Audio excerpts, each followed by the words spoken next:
Santa Elisabetta, nell'auditorium Paolo VI della Chiesa Madre, con Donne Insieme Percorsi Socioculturali, è stato celebrato il trentennale della morte di Leonardo Sciascia.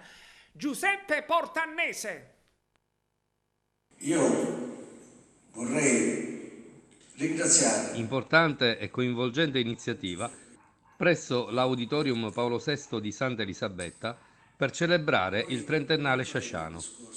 La manifestazione è stata organizzata dall'Associazione Culturale Sabettese Donne Insieme, che ha visto la partecipazione di un foltissimo pubblico attento e coinvolto.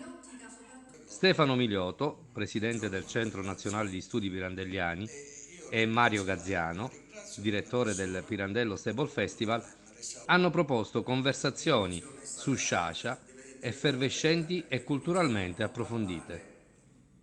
Ad aprire l'importante iniziativa culturale è stato il parroco della Chiesa Madre, Don Giuseppe Gelo, che ha raccontato il gustoso episodio di Sciascia, che per incontrare il vescovo di Agrigento salì ben 100 scalini e disse con il suo sottile umorismo: «Eccellenza, raggiungere la chiesa è veramente difficile».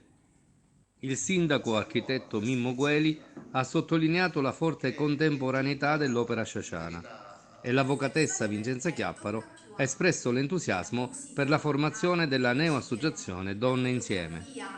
E ancora brani e canti sciasciani.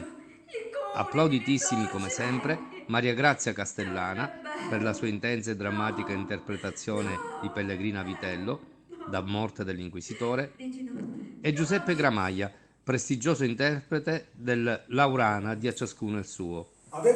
E il decano Alfonso Marchica, convinto e convincente Monsignor Barbarino dall'Onorevole. Il tutto contornato dalle belle interpretazioni canore di Enzo Minaldi, che ha trascinato il pubblico attento e pronto a scandire il ritmo. Un bellissimo modo per celebrare il trentennale sciasciano.